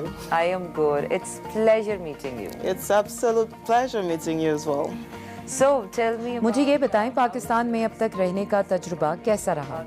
Oh my God, I love Pakistan. I absolutely. ओ मेरे खुदा, मुझे पाकिस्तान से बहुत प्यार है। मेरे लिए पाकिस्तान किसी तोहफे से कम नहीं। मुझे यहाँ के लोग बहुत पसंद हैं। यहाँ के लोग बहुत नरम दिल और मेहरबान हैं। मुझे यहाँ सब्जा बहुत पसंद है और खुशनसीबी से मेरे यहाँ बहुत अच्छे दोस्त भी बन चुके हैं। Wonderful friends in Pakistan. So all around, I love Pakistan, I guess. Okay, so let's start with आगाज करते हैं नाइजीरिया और पाकिस्तान के माबैन ताल्लुकात से। आप दोनों ममालिक के ताल्लुकात को कैसे देखती हैं? It's been wonderful. I mean, relations between Nigeria and Pakistan. Nigeria और पाकिस्तान के दरमियान ताल्लुकात खुशगवार, दोस्ताना और भाईचारे पर मबनी है। दोनों ममालिक के दरमियान ताल्लुकात का आगाज 1963 में हुआ। पाकिस्तान ने अपनी आज़ादी 1947 में हासिल करने के बाद नाइजीरिया की जद्दोजहद आज़ादी में मदद की और तब से अब तक दोनों ममालिक के दरमियान ताल्लुकात बहुत अच्छे हैं। हम कॉमनवेल्थ, OIC और बहुत सी बैनुल-अक़वामी ऑर्गेनाइजेशंस का हिस्सा हैं। हमारे दरमियान सकाफती और मजहबी मुमासलियत है। दोनों ममालिक के झंडे भी एक ही रंग के हैं। आबादी के लिहाज से पाकिस्तान और नाइजीरिया छठे और 7वें नंबर पर है। मजमूई तौर पर पाकिस्तान और नाइजीरिया के माबैन ताल्लुकात बहुत अच्छे हैं। Pakistan is the 6th in the world. Nigeria is the 7th. So I don't know. Relations between Nigeria and Pakistan are excellent. As Nigeria has been always a cultural. सकाफती तौर पर नाइजीरिया की तारीख बहुत शानदार है। नाइजीरिया दुनिया भर में अपने मुनफरिद आर्ट और कल्चर की वजह से पहचाना जाता है। किस तरह पाकिस्तान और नाइजीरिया मिलकर एक दूसरे की सकाफत और आर्ट को फ़रोग़ कर सकते हैं? Like I was telling you, one of the commonalities. दोनों ममालिक सकाफती तौर पर मुनफरिद हैसियत रखते हैं। हमारे पास बहुत से मौके हैं। हम अपने लोगों को पाकिस्तान बुलाकर उन्हें यहाँ की सकाफत दिखाएं। इसी को तो बैनुल-अक़वामी ताल्लुकात कहते हैं। हमने 2020 के आगाज में पाकिस्तानियों को नाइजीरियन सकाफत से आगाही की मुहिम शुरू की थी। बहुत सारे पाकिस्तानियों को नाइजीरिया के बारे में पता ही नहीं था। इस मुहिम का मकसद दोनों ममालिक की आवाम को एक दूसरे की सकाफत से आगाह करना था और ये कोरोना से पहले शुरू की गई थी। That was before COVID-19, by the way. So COVID-19 spoiled a lot of things for us. This will be like a very good avenue for Nigeria and Pakistan to collaborate in the future. I would highly see. मैं उम्मीद करती हूँ दोनों ममालिक के माबैन सकाफती और माशरती ताल्लुकात मज़ीद बेहतर होंगे। अब ज़रा बात तिजारती ताल्लुकात की करते हैं। पाकिस्तान और नाइजीरिया के माबैन तवील तिजारती ताल्लुकात हैं। मुझे ये बताएं कि दोनों ममालिक के दरमियान तिजारत ज़्यादा किन चीज़ों पर की जाती है? Okay, so imports from Nigeria to Pakistan. Pakistan Nigeria से पेट्रोकेमिकल, चमड़ा, लेदर और कपास दरामद करता है, जबकि नाइजीरिया पाकिस्तान से ट्रैक्टर्स, ऑटो केमिकल, किचन का साजो सामान और बेड शीट्स वगैरह दरामद करता है। अप्रैल 2020 तक के अदाद-ओ-शुमार के मुताबिक पाकिस्तान नाइजीरिया से $255,000 की दरामदात कर रहा है, जबकि पाकिस्तान को नाइजीरिया को बरामदात $21,000 है। लेकिन हम अपनी भरपूर कोशिश कर रहे हैं कि इन अदाद-ओ-शुमार को बेहतर बनाया जा सके। But we are working frantically to ensure that there is an increase in those statistics. पूरी दुनिया में पाकिस्तान इस वक्त सयाहती लिहाज से एक बेहतरीन जगह है। नाइजीरिया किस तरह पाकिस्तान में सयाहत को फ़रोग़ देने में मदद कर सकता है? Become more active in tourism. Tourism is a sector that we are also looking to explore in Nigeria, you know. सयाहत वो शोबा है जिसे हम अब नाइजीरिया में एक्सप्लोर कर रहे हैं। हमें मुआशी और कारोबारी लोगों की हौसला अफजाई करना होगी। एक नाइजीरियन होने के नाते मैं अपने लोगों से ये कहना चाहती हूँ कि अगर आप सयाहत पर कहीं जाना चाहते हैं तो पाकिस्तान आए। पाकिस्तान बहुत खूबसूरत मुल्क है। पाकिस्तान के बारे में मीडिया रिपोर्ट्स पर यकीन मत करें। इस्लामाबाद दुनिया के खूबसूरत तरीन शहरों में से एक है। इस्लामाबाद और अबूधा को बनाने वाला आर्किटेक्ट एक ही था। मैं सबको यही कहना चाहूंगी कि अगर आपको मेरी बात पर यकीन नहीं तो आप खुद आकर देख लें। पाकिस्तान बहुत खूबसूरत है। पाकिस्तान की सबसे खास बात यहाँ के लोग हैं। ये वो मुल्क है जहाँ आप किसी से रास्ता पूछो तो वो आपको रास्ता बताने से पहले अपने साथ खाना खाने की ऑफर करेगा। इन चीजों से सयाहत की अहमियत बढ़ती है। पाकिस्तान में सब कुछ है। These are the things that encourages tourism in any country. Pakistan has it all. People should be able to experience Pakistan firsthand, not just from information that they gather on TV. CPEC न सिर्फ पाकिस्तान बल्कि पूरे बर-ए-आज़म के लिए एक बेहतरीन तिजारती मंसूबा है। CPEC के बाद आप दोनों बड़े आज़मों के दरमियान तिजारत को कैसे आसान बना सकते हैं? Basically, what the government has done in the recent past is to Nigerian हुकूमत ने हाल ही में बैनुल-अक़वामी इन्वेस्टर्स के लिए अपनी पॉलिसी पर नजरसानी की है। इसका मकसद नाइजीरिया में फॉरेनर इन्वेस्टर को बेहतर माहौल फराहम करना है। अगर आप ज़राअत के शोबे में इन्वेस्टमेंट करना चाहें तो आपको ज़मीन दी जाती है, आपको टैक्सेस में आसानी दी जाती है। इन तरीकों से हमारी हुकूमत फॉरेनर इन्वेस्टर्स को आसानी दे रही है। पाकिस्तान के साथ भी हम इसी पॉलिसी पर काम कर रहे हैं। सी पैक के बाद न सिर्फ पाकिस्तान और नाइजीरिया बल्कि पूरे खित्ते के दरमियान तिजारत को बूस्ट मिलेगा। Pakistan is just going to be strengthened from here on out. And now I would like, आप इमरान खान को बतौर लीडर कैसे देखती हैं? National leader, how do you see him?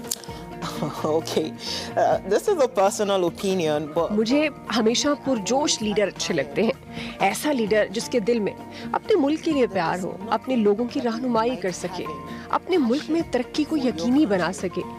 ये वो बातें हैं जो मैंने इमरान खान में नोटिस की हैं। मैंने उनकी तकरीरें सुनी हैं, वो बहुत गर्मजोशी से बात करते हैं। मेरे ख्याल से ये पाकिस्तान की खुशकिस्मती है कि इमरान खान जैसा लीडर लीड कर रहा है। ये मेरी ज़ाती राय है। is a wonderful person, in my opinion. Nigerian students के लिए पाकिस्तान एक पसंदीदा मुल्क है। मुझे ये बताएं कि दोनों ममालिक के दरमियान क्या कोई स्कॉलरशिप या स्टूडेंट एक्सचेंज प्रोग्राम पर काम हो रहा है? Oh well, I know that there are, of course, Nigerian students here, you know. Pakistan में बहुत से नाइजीरियन स्टूडेंट्स तालीम हासिल कर रहे हैं, लेकिन अगर आप स्कॉलरशिप की बात करें तो मेरे ख्याल से इस पर कोई ख़ास काम नहीं हुआ। पाकिस्तान में चंद यूनिवर्सिटीज़ ही OIC ममालिक के लिए स्कॉलरशिप प्रोग्राम शुरू करती हैं। इन ममालिक में नाइजीरिया भी शामिल है, लेकिन मैं उम्मीद करती हूँ कि मुस्तकबिल में हम इस चीज़ को बेहतर बना सकें। But I'm hoping that in the future it is an area that we can build on, you know, for the bilateral collaboration and development. Wonderful. It's wonderful knowing that both countries have. मुझे दोनों ममालिक के माबैन खुशगवार ताल्लुकात के बारे में जानकर बहुत खुशी हुई। मैं उम्मीद करती हूँ कि पाकिस्तान और नाइजीरिया के मज़ीद ताल्लुकात मुस्तहकम होंगे। आपके बारे में जानकर बहुत अच्छा लगा। इंटरव्यू के रस्मी सवालात तो अब ख़त्म हो गए। अब मैं आपसे आपकी ज़ाती ज़िंदगी और आपके मशागल के बारे में जानने की कोशिश करूँगी। Absolutely.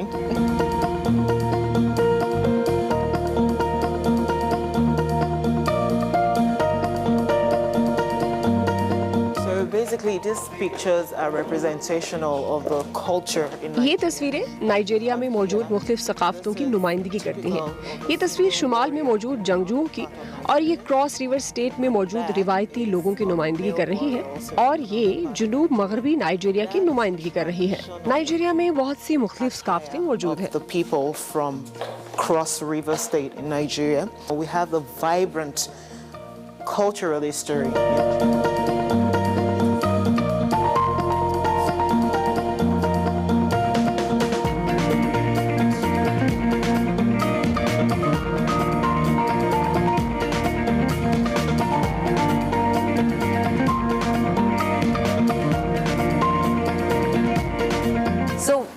मुझे अपने मशागल के बारे में बताएं। यहाँ काम के अलावा आप क्या करती हैं?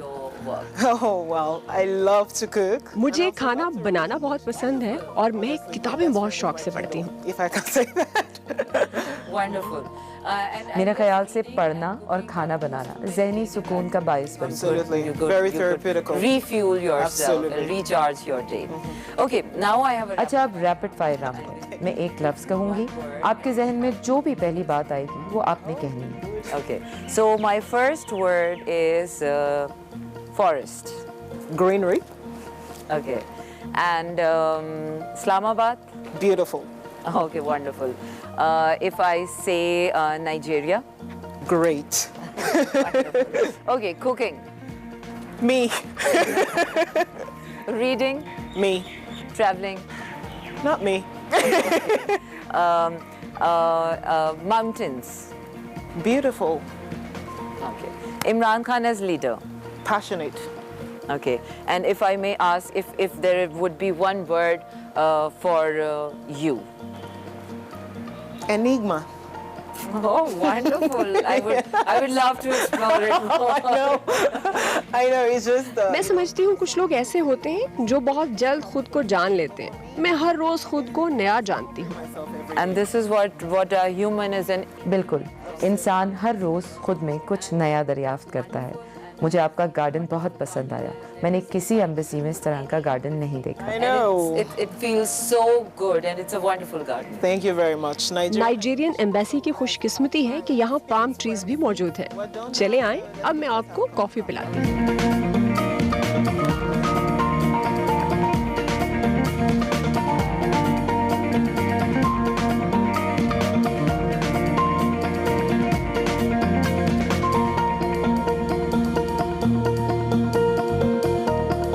Okay, so that was amazing. बहुत अच्छा लगा मुझे आज यहाँ पर नाइजीरियन एम्बेसी में आकर नाइजीरिया के बारे में इन रियल जानकर, and I am really hoping कि हमारे पाकिस्तान के और नाइजीरिया के जो रिलेशनशिप्स हैं वो आगे बहुत ज़्यादा बेहतर हो जाएंगे और ऑलरेडी हैं बेहतर, और मज़ीद उसमें अच्छाई का मादा बहुत ज़्यादा मौजूद है।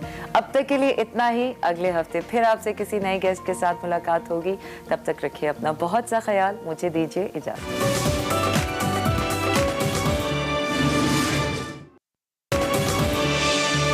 Welcome back to express.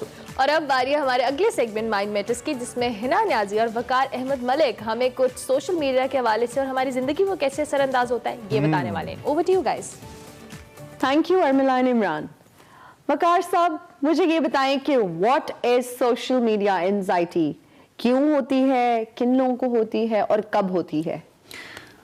ये बहुत ज़्यादा मामला शुरू हो गए जब से स्मार्टफोन आया है और बहुत सारी हमारी कनेक्टिविटी जो है वो डिजिटल उस की तरफ चली गई है।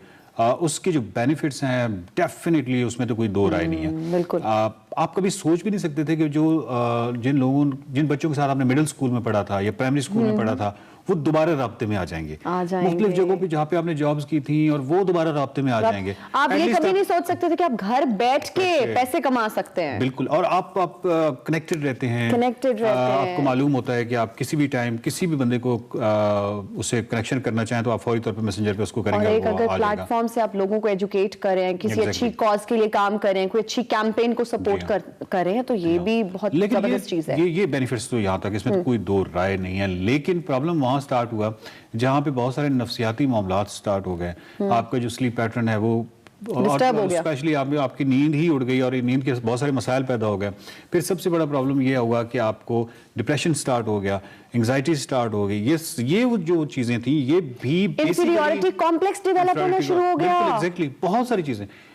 उसकी जो वजूहात हैं अगर हम उनको बीच में से निकाल दें तो फिर तो इसकी जो बेनिफिट्स हैं उसमें तो कोई दो है। पहली बात तो ये है कि एक डिजिटल फेस आपके ज़हन में होता है। मसलन आप है ना, तो मतलब आपके मेरे ज़हन में जब मैं फेसबुक इस्तेमाल कर रहा होता हूँ तो हिना न्याजी और आपकी जो वो प्रोफाइल पिक्चर होती है वो मेरे ज़हन में होती है।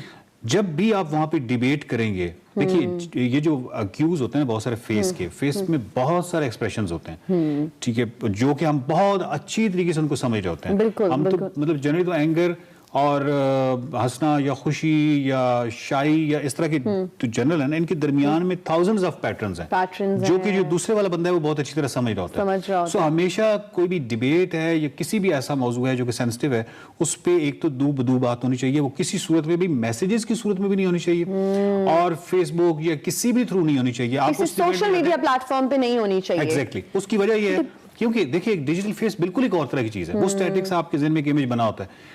और सेकेंडली आप थोड़ा सेंसिटिव इस हवाले से भी होते हैं क्योंकि 3-4 हज़ार या 3,000 या 2,000 जो भी आपके फ्रेंड लिस्ट है, आप ये समझते हैं कि ये बात उनके सामने हो रही है तो वहाँ पे आपकी ईगो का भी प्रॉब्लम आ जाता है। जब आप वही बात दू करते हैं तो आप कभी भी उस हद तक बदतमीज कभी भी नहीं हो सकते क्योंकि आप अगले बंदे का आपको पता चल रहा होता है लहजा क्या है, एक्सप्रेशन क्या है, बॉडी लैंग्वेज क्या है। जी हाँ। और इसकी मैं आपको एक और मिसाल दूं, मेरी प्रोफाइल की हम बात कर लेते हैं। फॉर लास्ट 2 ईयर्स में किसी या 3 साल हो गए हैं किसी डिबेट में नहीं। इसमें बहुत सारे लोग एतराज़ करते हैं कि आप जो कमेंट्स हैं उसमें जवाब नहीं देते। अच्छा, कमेंट्स में मैं सिर्फ वो जवाब देता हूँ जो कि किसी ने सवाल पूछा होता है, वो बड़े जेन्युइन सवाल होते हैं तो मैं उधर ही उसको जवाब दे देता हूँ, नहीं तो इनबॉक्स में दे देता हूँ। लेकिन ये कोई एक्सपेक्ट करे कि वो नीचे कोई कमेंट किसी भी हवाले से मैं कोई पोस्ट किया और उससे मुखालिफ उसने राय दी और वहां पे मैं डिबेट स्टार्ट कर दूंगा, तो वो पॉसिबल नहीं है। क्योंकि वो मुझे टाइम के साथ मैंने सीखा है कि आपके वो मूड पे असरअंदाज होती है चीज। सेकेंडली आप ज्यादा बदतमीज हो जाते हैं हमेशा, ठीक है। अब उसी फर्द के साथ जब आप आमने सामने बैठे होंगे तो आप कभी भी, क्योंकि वो क्यूज, वो बहुत सारी चीजें जो है वो आप ले रहे होते हैं, तो आप एक हाथ से आगे नहीं जाते। लेकिन मैसेज में या किसी भी कमेंट या इस तरह डिबेट में आप हम लिमिट्स क्रॉस कर जाते हैं। सेकेंडली जो जिन लोगों की low self esteem, already low self esteem होती है, यहाँ पे देखें ना एक जिसको एक लफ्ज इस्तेमाल करते हैं, शोखियां, show off, flexing, show off. ये जो शो ऑफ है, ये जो लो सेल्फ स्टीम के लोग होते हैं उनको और ज्यादा डिप्रेस कर देता है, बिकॉज वो उसको बड़ा रियलिटी में लेते हैं। वो ये समझते हैं कि ये बड़ी रियलिटी और ये बंदा तो बड़ी जबरदस्त, मतलब क्या लाइफ गुजार रहा है। क्या करीना कपूर की क्या लाइफ है भाई। करीना कपूर भी चले, उससे भी हो सकते हैं। जो ज्यादा होता है वो ये अपनी फ्रेंड लिस्ट है, उस अपनी फ्रेंड लिस्ट में जो भी जिसको हम शो ऑफ कहें, शोखियां कहें, वो किसी जो लो सेल्फ स्टीम का बंदा है उसको मजीद लो सेल्फ। तो आप क्या कहना चाह रहे हैं कि जो शोखियां मार रहा है उसको शोखियां कम करनी चाहिए, या जो उसको देख रहा है उसको कम देखना चाहिए उसको, और कम इंस्पायर और इम्प्रेस होना चाहिए? मेरा ख्याल है कि दोनों तरफ भी हो सकता है, क्योंकि वो इम्प्रेस होने की बजाय डिप्रेस हो रहा है।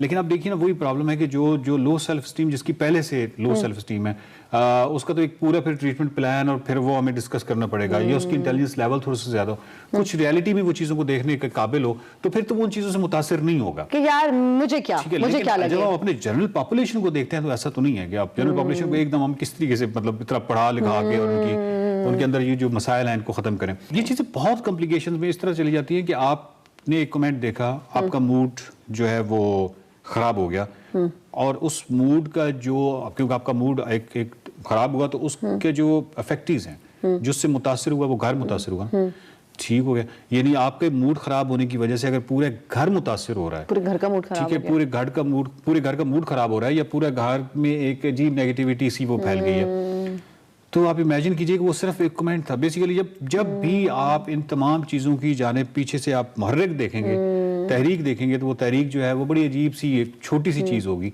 तो वो उस छोटी, तो इन चीजों को बजाय इसके कि हर वक्त आप अपने ऊपर तारी रखें, डिबेट्स करें। अब इस सेगमेंट खत्म होते ही मैंने फोन देखना था, लेकिन अब आई विल ट्राई कि मैं घर जाके अपना फोन देखूं। ये एडिक्शन है, बुनियादी तौर पे एडिक्शन है, और इसकी ट्रीटमेंट प्लान भी है साइकोलॉजी में कि किस तरीके से मुझे फिर आज आप बेहतर ये है ट्रीटमेंट प्लान, वो उस ट्रीटमेंट प्लान की बजाय आप खुद अपना काबू करने और इस चीज पे मुख्तलिफ छोटी-छोटी, और अपना एक टाइम रख लें, स्पेसिफिक टाइम के इतने बजे मैंने अपना सोशल मीडिया देखना, उसके बाद उससे पहले नहीं देखना। आसान तरीन तजुर्बा इसका ये है कि 2-3 दिन ये करके देख लें कि क्या कोई क़यामत तो नहीं आ गई, कोई आसमान तो नहीं गिर गया मेरे मोबाइल ना देखने से, और जब देखेंगे नहीं जिंदगी कुछ बेहतर हुई है, और अगर क़यामत नहीं आ रही है, कुछ गिरा नहीं आपके ऊपर, तो बेहतर है कि आप इससे थोड़ा सा दूर ही रहे। ठीक हो गया, thank you so much for your time Waqar साहब।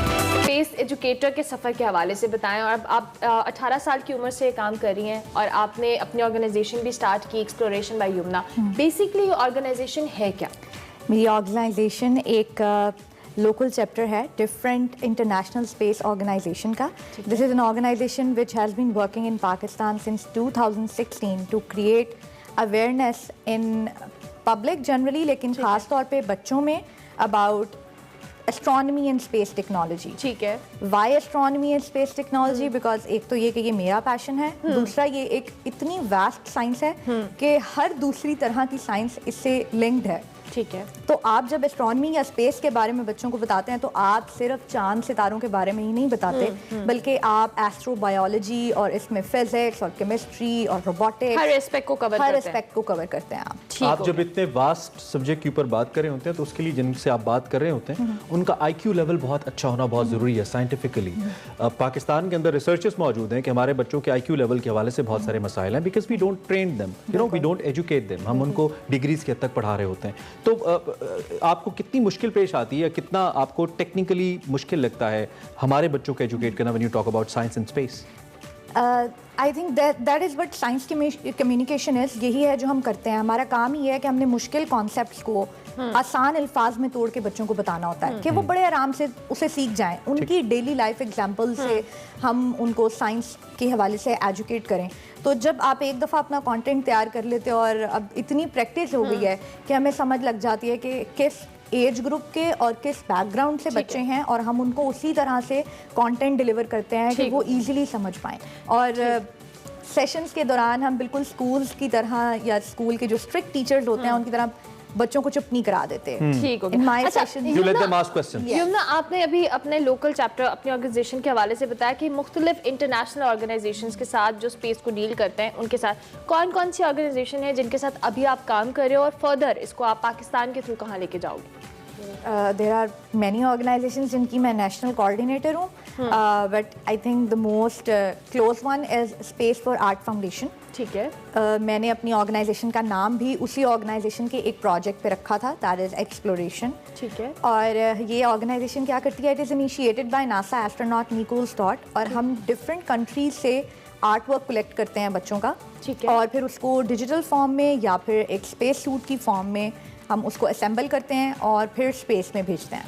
Not every project travels to space, लेकिन 2017 में एक प्रोजेक्ट किया गया था जिसमें पाकिस्तानी बच्चों का आर्ट वर्क भी डिजिटली स्पेस में भेजा गया था। नॉट जस्ट आर्ट वर्क, उनका वॉइस ओवर भी, और फिर astronauts replied them back. That's great. Pakistan में इसका पोटेंशियल क्या देखती हैं आप? पाकिस्तान में पायलट इंजीनियर तो हर बच्चा बनना चाहता है, स्पेस का नॉलेज ही नहीं है, इसको कैसे देखती है? और आप जो बच्चे आपको देख रहे हैं उनको क्या कहेंगे आप इस प्लेटफॉर्म से? पाकिस्तान में बहुत ज़्यादा गुंजाइश है इस चीज़ की। एक तो ये क्योंकि हमारे यहाँ ये चीज़ इतनी ज़्यादा कॉमन नहीं है। एट द सेम टाइम 5 सालों में मैंने ये देखा है कि बच्चों को इसका बहुत ज़्यादा शौक होता है, and they do want to talk about it, क्योंकि उनको अपने क्लासरूम में इसके बारे में बात करने का सवालों के जवाब नहीं मिलते। एग्जैक्टली, और उनको अपने घर में भी इसके जवाब नहीं मिलते। The only source is YouTube videos. तो जब मैं कभी सेशंस में जाती हूँ तो अक्सर ऐसे होता है कि कुछ बच्चों को माशाल्लाह इतना नॉलेज होता है कि वो मुझे भी चुप करा देते हैं, एंड दे जस्ट कि आप चुप करें, हम आपको बताते हैं, हमें ये भी पता है, हमें ये भी शौक पता है। उसके लिए उनको प्लेटफॉर्म्स या एजुकेशन के लिए उस तरह के मौके नहीं मिलते। Thank you so much Yamuna कि आप एक्सप्रेसो का हिस्सा बनी, आपने इतना ज़बरदस्त काम करी है। और इसी तरह से हमारे प्लेटफॉर्म से वकार अहमद मलिक भी मुख्तलिफ स्पेस के हवाले से बात करते रहते हैं, और आज भी हमने आपको हम ही तो करते हैं स्पेस की बात। स्पेस का शौक बच्चों में पैदा कीजिए, उनको सवालों के जवाब दीजिए और बच्चों को सवाल करने दीजिए, ये बहुत जरूरी है। बच्चों को सवाल करने से रोकिए मत। यमुना को आपने सुना, ब्रेक लेते हैं, ब्रेक के बाद वापस आते हैं। Welcome back to Expresso. और इसके साथ ही आज के प्रोग्राम का वक्त अपने इख्तिताम को पहुंचता है, लेकिन जाते जाते हमने कुछ दिखाना है अपने देखने वालों को। देसी फूड का सेगमेंट फरियाल ने आज आपको सुबह सुबह नाश्ता करवाना है। हमने इजाजत लेनी है, लेकिन आपको नाश्ता जाते जाते फरियाल जरूर कराएंगे, वो भी खिलाने वाले नीला गुंबद मटन चने। हाय हाय सुबह सुबह। अच्छा जी, इजाजत लेते हैं आपसे। हाँ, आपसे मुलाकात होगी मंडे को। फीडबैक आपने देना है और कल आपने हमारा बेस्ट ऑफ जरूर देखना है। और कल तक के लिए, मंडे तक के लिए, अल्लाह हाफ़िज़।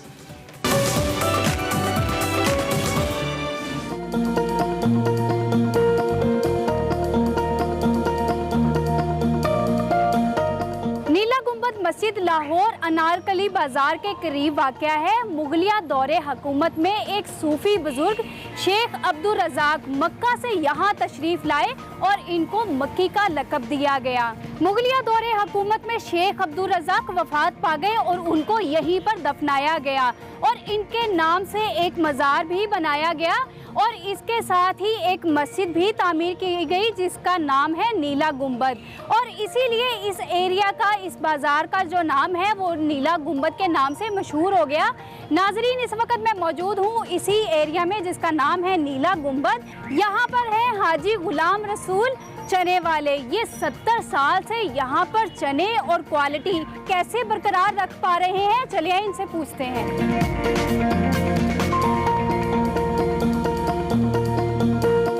नाजरीन, हम आ गए हैं हाजी गुलाम रसूल चने वालों के पास। यहाँ पर बहुत सारे कस्टमर मौजूद हैं। आए इनसे पूछते हैं कि उनको यहाँ के चने कैसे लगते हैं और वो कब से आ रहे हैं। आप यहाँ कब से आ रहे हैं? हम आ तो काफ़ी देर से रहे हैं, लेकिन चने बचपन से खा रहे हैं। मेरे वाले साहब लेके आते होते थे और जब भी हमारा इधर गुजर होता है तो बस दिल भर आता है कि उधर आके हम खाए बगैर ना जाएं। आप कब से ये चने खा रहे हैं? कम से कम 45-46 साल से कम बेशक खा रहे हैं। तो क्या खास फर्क लगता है आपको? टेस्ट इसका बड़ा यूनिक सा है, मतलब बड़े लाइट मसाला के साथ और बड़ी जेन्युइन चीज़ है। ये मियाँ वाली के चने वगैरह इस्तेमाल करते हैं। अच्छा, तो आप इतने अरसे से चने खा रहे हैं यहाँ से, ठीक है, तो आज और पहले कोई डिफरेंस लगता है? नहीं, बिल्कुल नहीं। टेस्ट में वो सेम इसलिए तो बार बार आ रहे थे यहाँ पे। क्या खास बात है ऐसी इनके चनों में जो आप आते हैं यहाँ पे चने एक्चुअली जी हम तो बेसिकली लाहौर के हैं, पहली बात तो ये है, और बहुत पुराने ये बैठे हुए हैं यहाँ पे। टेस्ट इनका अलग है, अच्छे होते हैं और खाने में मज़ा आता है। जब भी कभी इधर चक्कर लगता है तो यहाँ से हम खा के ज़रूर जाते हैं। आप कौन से चने ऑर्डर करते हैं यहाँ पे? मटन चने। मटन चने जी।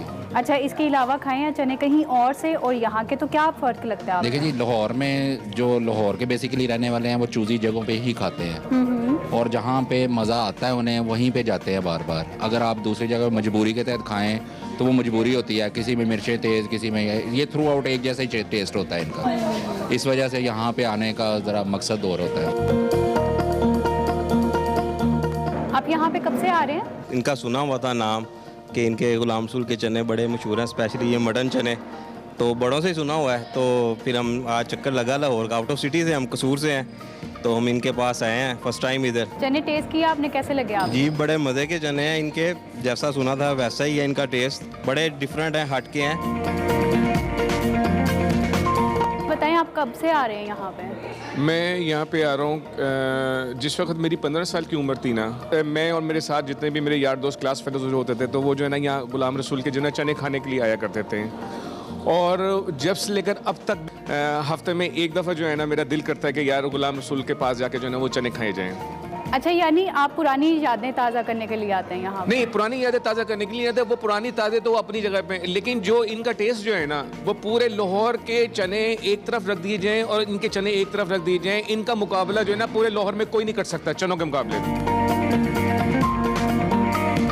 हमारे साथ मौजूद है यहाँ के ऑनर अब्दुल रऊफ साहब। आप मुझे बताएं ये काम सबसे पहले किसने शुरू किया था? ये काम 1948 में मेरे वालिद साहब ने शुरू किया था। साइकिल मार्केट के बाहर हम बैठते थे। 1976 में हम इस गली में आ गए। अब ये गली गुलाम रसूल चने वाले के नाम से मशहूर है। आपके चनों में ऐसी कौन सी खास बात है जो इतना रश लगा हुआ है? चनों में कोई ख़ास बात नहीं, ये अल्लाह पाक का करम है, मेरे माँ बाप की दुआओं का नतीजा है। वैसे तो जैसे सब लोग बनाते हैं वैसे ही इसको बनाया जाता है, तो अल्लाह पाक चाहे तो सोने को मिट्टी बना दे और मिट्टी को सोना बना दे। अच्छा, मुझे बताएं आपके मसाला जात में ऐसी कौन सी ख़ास बात है? मैंने देखा है यहाँ पर लोग कसूर से आए हैं, फैसलाबाद से आए हैं, यहाँ तक के पूरे लाहौर के दूसरे इलाकों से आकर आपसे चने खा रहे हैं। वो मसाला जात जो है ना वो मैं बाज़ार से खुद साबित ख़रीद के लाता हूँ और उनको खुद ही ग्राइंड करता हूँ। ऐसी वो पिसा हुआ मसाला जात जो है ना वो मैं इस्तेमाल नहीं करता। ये इतनी कदीम दुकान है तो कौन सी मशहूर शख्सियात आती हैं यहाँ पर?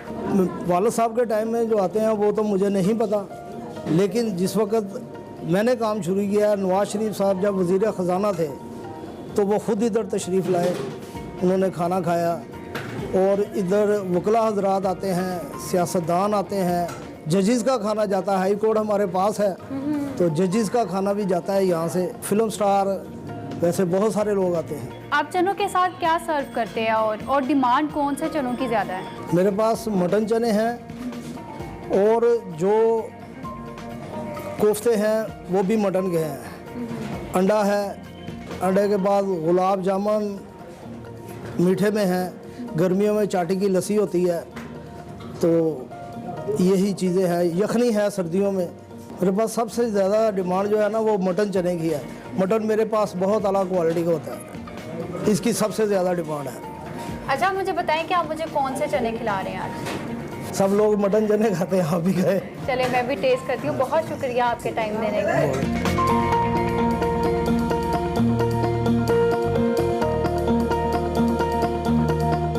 मेरे लिए मटन चने और नान आ गया है, अब मैं इसको ट्राई करूँगी। ये वाकई बहुत ज़्यादा लाजवाब हैं। अगले नए देसी खाने तक के लिए मुझे दीजिए इजाज़त। अल्लाह हाफिज़।